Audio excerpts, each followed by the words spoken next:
नमस्कार विद्यार्थी मित्रांनो, सोमनाथ कोकतरे या युट्यूब चॅनल मध्ये आपलं सर्वांचं सहर्ष स्वागत। आज आपण इयत्ता 5वीच्या वर्गासाठी एक नवीन परीक्षा जी आहे त्या नवीन परीक्षेच्या संदर्भामध्ये माहिती पाहणार आहोत। मित्रांनो, चॅनलवरती जर नवीन असाल तर चॅनलला सबस्क्राइब करा। त्यानंतर हा जो व्हिडिओ आहे हा व्हिडिओ जास्तीत जास्त विद्यार्थ्यांना पाठवा, जेणेकरून त्यांना देखील या परीक्षेच्या बद्दल माहिती होईल। त्याचबरोबर तुमच्या काही कमेंट्स असतील तर त्या कमेंट बॉक्स मध्ये टाइप करा।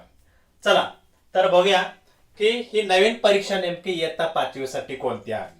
नवीन म्हणजे या परीक्षेला एक वेगळा इतिहास जो आहे तो आहे।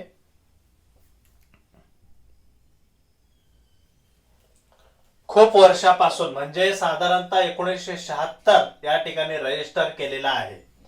महाराष्ट्र गणित अध्यापक महामंडळ महाराष्ट्र राज्य यांच्या वतीने दोन परीक्षा ज्या आहेत, दोन परीक्षा घेतल्या जातात। आता त्या ज्या दोन परीक्षा आहेत त्या दोन परीक्षा नेमक्या कोणत्या आहेत, त्याचं स्वरूप कसं आहे ते आपण बघणार आहोत। या ठिकाणी बघा, एक्झाम सर्क्युलर्स दिलेला आहे। 2023 चा एक्झाम सर्क्युलर दिलेला आहे, अजून 2024 चा सर्क्युलर यायचा आहे। यामध्ये गणित प्रावीण्य परीक्षा 5वी आणि 8वीच्या इयत्तेसाठी घेतली जाते। गणित पारंगत परीक्षा ही 10वी साठी आणि गणित प्रावीण्य परीक्षेमधून जर निवड झाली तर गणित प्रज्ञा परीक्षेसाठी त्याचं काय होतं, सिलेक्शन होतं।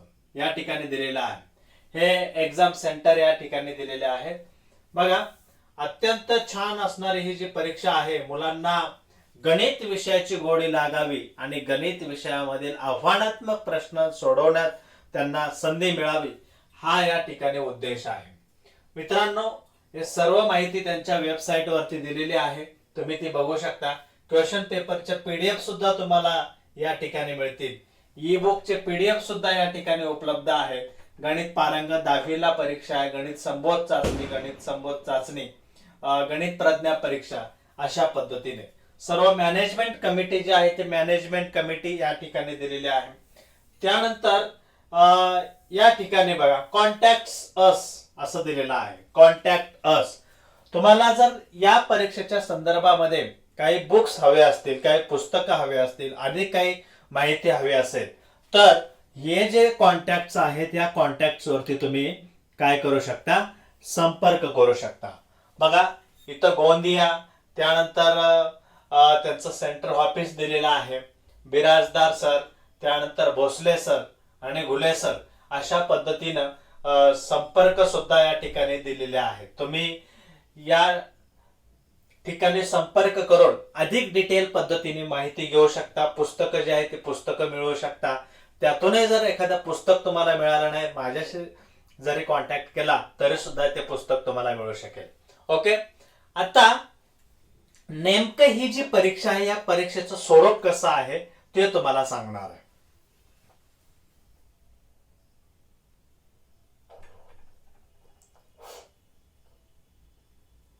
मित्रांनो, दोन परीक्षा आहेत। यामध्ये पहिली परीक्षा जी आहे ती आहे गणित प्रावीण्य परीक्षा। पहिली परीक्षा कोणती आहे, गणित प्रावीण्य परीक्षा। बघा, मी या ठिकाणी लिहितो, गणित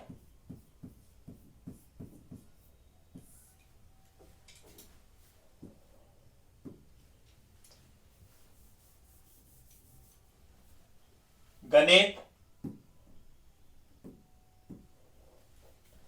प्रावीण्य परीक्षा, गणित प्रावीण्य परीक्षा। त्यानंतर दुसरी परीक्षा आहे गणित प्रज्ञा परीक्षा। 5वी आणि 8वी साठी आहे त्या गणित प्रज्ञा परीक्षा, गणित प्रज्ञा परीक्षा। ओके, आता या ठिकाणी ही जी काही परीक्षा आहे ही परीक्षा साधारणतः कधी होते, म्हणजे या परीक्षेचा जो काही महिना आहे तो नेमका कधी असतो। महिना जो आहे तो साधारणतः डिसेंबर मध्ये ही परीक्षा जी आहे ती घेतली जाते। आणि गणित प्रज्ञा परीक्षा जी आहे ही साधारणतः फेब्रुवारी किंवा मार्च महिना जो आहे त्यामध्ये होते। फेब्रुवारी किंवा मार्च महिन्यामध्ये ही परीक्षा घेतली जाते। शक्यतो स्कॉलरशिप परीक्षा झाल्यानंतर मग ही परीक्षा घेतली जाते। यामध्ये एकूण गुण किती आहेत? एकूण गुण जे आहेत ते 100 आहेत. इथे सुद्धा गुण किती आहेत? तर 100 आहे. ओके. त्यानंतर 100 गुणांसाठीचा कालावधी जो आहे तो कालावधी सुद्धा महत्वाचा आहे. कालावधी हा 3 तास असतो. 3 तासासाठी आपल्याला 100 गुण विचारले जातात आणि या ठिकाणी 2 तास कालावधी असतो. इथे मात्र किती तास कालावधी असतो? 2 तास कालावधी असतो. ओके. त्यानंतर पुढचा महत्वाचा मुद्दा आहे की परीक्षेचं स्वरूप जे आहे ते परीक्षेचं स्वरूप आपल्याला माहिती असणं फार आवश्यक आहे. परीक्षेचं स्वरूप नेमकं कसं आहे? परीक्षेचं जे स्वरूप आहे ते परीक्षेचं स्वरूप कसं आहे बघा. इथं सुद्धा डिस्क्रिप्टिव्ह आहे, इथं सुद्धा डिस्क्रिप्टिव्ह आहे. म्हणजे सविस्तर उत्तर लिहायला पाहिजे. सविस्तर उत्तरे अपेक्षित. इथं सुद्धा कसं आहे? सविस्तर उत्तरे अपेक्षित. सविस्तर उत्तरे अपेक्षित आहे. आलं लक्षामध्ये? म्हणजे पायरी पायरीने तुम्हाला हे उत्तर जे आहेत ते लिहायला लागणार आहेत. आता याच्यासाठी नेमका अभ्यासक्रम काय असणार आहे? याच्यासाठी नेमका अभ्यासक्रम कोणता असणार आहे? ओके. याच्यासाठीचा जो काही अभ्यासक्रम आहे तो अभ्यासक्रम हा कोणता आहे? मित्रांनो, गणित प्रावीण्याचं जे पुस्तक आहे, गणित प्रावीण्याचं जे पुस्तक आहे हे पुस्तक आहे गणित प्रावीण्याचं. हे जे आहे हे काय पुस्तक आहे. या पुस्तकातील 60% प्रश्न तुम्हाला विचारले जाणार आहेत. गणित प्रावीण्य पुस्तक जे आहे त्या पुस्तकातील साधारणतः 60% प्रश्न तुम्हाला विचारले जाणार आहेत. आणि क्रमिक पुस्तक जे आहे त्या क्रमिक पुस्तकातील साधारणतः 20% प्रश्न तुम्हाला विचारले जातील. आणि आव्हानात्मक स्वरूपाचे जे प्रश्न आहेत ते आव्हानात्मक स्वरूपाचे प्रश्न हे साधारणतः तुम्हाला किती? तर 20% विचारले जातील. अशा पद्धतीने एकूण 100 गुणांची परीक्षा म्हणजे गणित प्रावीण्य परीक्षा. इथं मात्र सर्व आव्हानात्मक स्वरूपाचे जे काही प्रश्न आहेत ते तुम्हाला विचारले जाणार आहेत. सर्व आव्हानात्मक प्रश्न असणार आहेत आणि तेही 2 तासामध्ये आपल्याला पूर्ण करायचे आहेत. किती? 2 तासामध्ये आपल्याला पूर्ण करायचे आहेत. फार महत्वाचा मुद्दा आहे हा. ओके. त्याच्यानंतर या ठिकाणी जर तुम्हाला 70 पेक्षा जास्त गुण मिळाले, 70 पेक्षा जास्त गुण मिळाले तर तुम्ही या परीक्षेसाठी काय होता? क्वालिफाय होता. गणित प्रज्ञा परीक्षेसाठी. म्हणजे हा फर्स्ट टप्पा आहे आणि हा जो आहे हा सेकंड टप्पा आहे. हा महत्वाचा विषय आहे. हे समजून घेणं गरजेचं आहे की हा पहिला भाग आहे आणि हा दुसरा भाग आहे. यामध्ये 70% पेक्षा जास्त गुण जर तुम्हाला मिळाले तर तुम्ही या परीक्षेसाठी क्वालिफाय होऊ शकता. आणि संपूर्ण गणित या एकाच विषयावरती ही परीक्षा घेतली जाते. संपूर्ण गणित या एकाच विषयावरती परीक्षा जी आहे ती घेतली जाते. अशा पद्धतीनं ह्या ज्या 2 परीक्षा आहेत ह्या अत्यंत महत्वाच्या परीक्षा आहेत. म्हणजे जे काही गणित म्हणजे नेमकं काय आणि गणिताचे प्रश्न नेमके कसे असतात, त्याचं स्वरूप कसं आहे, गणितातले विविध प्रकारचे जे काही आव्हानात्मक प्रश्न आहेत ते सोडवण्याची गोडी खरं तर या परीक्षांच्या माध्यमातून आपल्याला लागते. इयत्ता 9वी 10वी साठी अत्यंत उपयुक्त असणारे, त्यासाठी फायदा होणारी ही परीक्षा आहे. जरूर तुम्ही या परीक्षेसाठी बसू शकता. आपले जे संबंधित शाळा आहे त्या संबंधित शाळेमधील शिक्षकांना विचारा किंवा तिथून जर तुम्हाला माहिती मिळाली नसेल तर कॉन्टॅक्ट करा. कॉन्टॅक्ट नंबर जो आहे माझा तुमच्याकडे आहेच. हे 8806673772 या नंबरवरती तुम्ही संपर्क साधा किंवा मी मगाशी तुम्हाला वेबसाईट दाखवली त्या वेबसाईट वरून तुम्ही माहिती मिळवा. परंतु ही जी संधी आहे ही संधी सोडू नका मित्रांनो. परीक्षा जी आहे परीक्षेतलं यश अपयश हे पुढचा भाग आहे, परंतु आपल्या समोर जी संधी आहे ती सोडायची नाहीये. कारण त्या ठिकाणी अत्यंत चांगल्या दर्जाची क्वालिटीची जी उदाहरणं आहेत ती उदाहरणं विचारली जात आहेत. ओके. तुमच्या जिल्हास्तरीय जे काही समन्वयक आहेत त्यांच्याशी संपर्क साधा, आपल्या शाळेतील शिक्षकांशी संपर्क साधा, किंवा वेबसाईट मी तुम्हाला दाखवली त्या वेबसाईट वरती तुम्ही चेक करू शकता.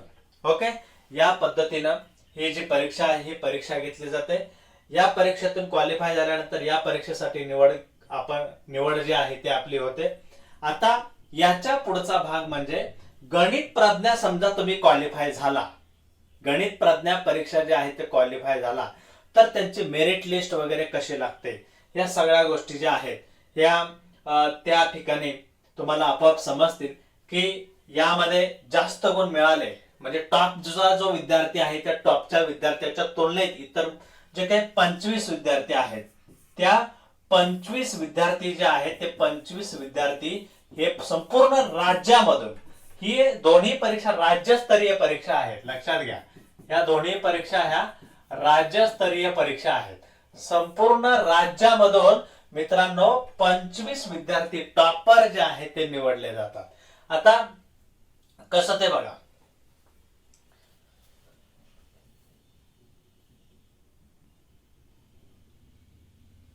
मागील वर्षाचा निकाल जो आहे गणित प्रज्ञा स्पर्धा परीक्षेचा तो इथं दिलेला आहे. मी तुम्हाला दाखवतो. या ठिकाणी हा निकाल जो आहे तो दिलेला आहे बघा. हा निकाल जो आहे तो इथं दिलेला आहे. महाराष्ट्र गणित अध्यापक महामंडळ गणित प्रज्ञा परीक्षा 2023-24.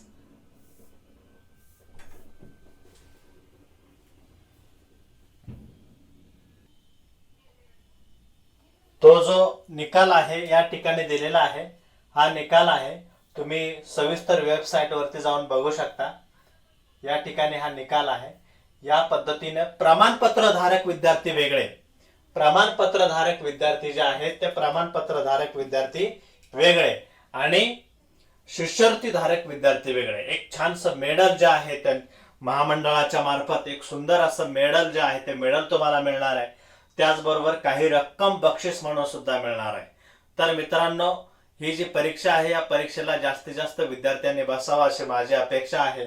या ठिकाणी सर्व मार्गदर्शन जे आहे तुम्हाला ऑनलाईनच्या स्वरूपामध्ये मी देण्याचा जरूर प्रयत्न करणार आहे. तर कोणत्याही प्रकारचा विचार न करता या परीक्षेच्या तयारीला तुम्ही आतापासून सुरुवात करायची. त्यांचं जे काही सर्क्युलर येईल त्यावेळेस मी तुम्हाला ते डिस्प्ले करेन. त्यांचं जे काही सर्क्युलर आहे ते सर्क्युलर कशा पद्धतीचं आहे ते सुद्धा मी सांगण्याचा प्रयत्न करेन. ओके, व्हिडिओ जर आवडला असेल तर चॅनलला सबस्क्राईब करा, जास्तीत जास्त विद्यार्थ्यांना शेअर करा आणि नवीन नवीन व्हिडिओ पाहण्यासाठी तुम्ही बेल आयकॉनवरती क्लिक करा. धन्यवाद.